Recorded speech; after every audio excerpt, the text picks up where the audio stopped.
So what are our final conclusions on the 208 1.6 diesel 2018 model? Well, I made some notes as we went along during our various tests.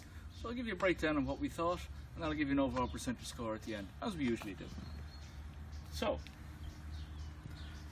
as regards the outside of the car, I thought the wheels were a good size. I thought they were nice, they added some style. I liked the fact that there were daylight running lights. I didn't like the fact that at night the headlight range wasn't great and they're old halogen bulbs. I wish all cars came with proper xenon lights these days. I marked it down a little bit on that. I did like also the little various styling touches on this particular model, and the fact that the mirrors fold. That's handy when you're parking in tight spaces. Okay, so some of the notes I've made. I'm looking into a laptop here in the boot in case you're all wondering what I'm doing. As regards the interior of the car. Now, we've driven quite a few 100 kilometers in this car, up mountains, down mountains, around roads, in town, what have you. And I have a little bit of back pain. So the driver's seat, while the initial position of the seat is great, when you're in it for long periods of time, there's no lumbar support. It only moves in the standard two directions, up, down and backwards, forwards. So not particularly blown away by the driver's seat. The comfort there wasn't fantastic. That's a bit of a shame. Sorry, just looking at my notes. However, I thought the driving position was good.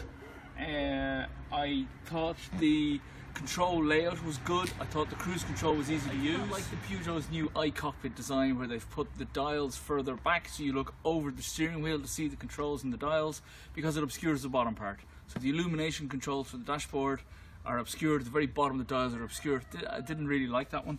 I did like the fact it's a smaller wheel with less controls on it, as I've said, but the actual position of the speedo, you know, they could do better on that.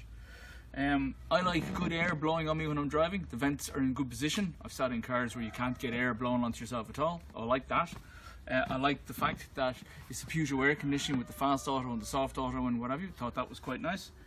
I also like the fact that there's sat nav, there's Apple CarPlay, the toys. It's well spec'd this at the car, including the panoramic roof.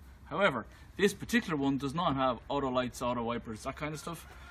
It's almost standard these days. That's a bit of a shame.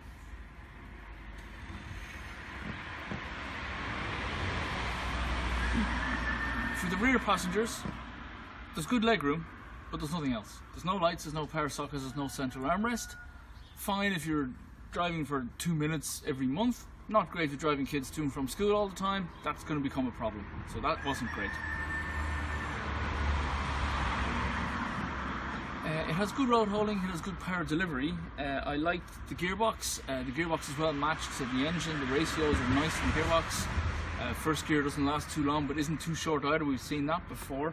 The road holding is nice, it brakes well, it's not too loud for a diesel. There's good visibility all round, except for this mirror or window over my head. Except for this window over my head. It's a bit small, we've got big headrests, so rear visibility isn't great out the rear driver's mirror. It's okay out the side mirrors. The car is quite easy to park because it's nice and small. We've got parking sensors back here, we've got a camera. I'm not convinced we need them on a car this size. I thought the front of the car though does go on a little bit. It's a little hard to judge when parking where the front of the car is.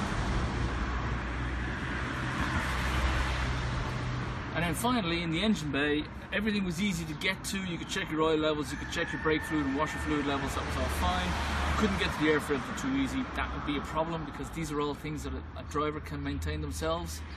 So I thought the air filter could be a little easier to get to. So with all these highlights and lowlights, we've come up with a Journey of a Petrolhead score of the 208 of 64%. See you next time.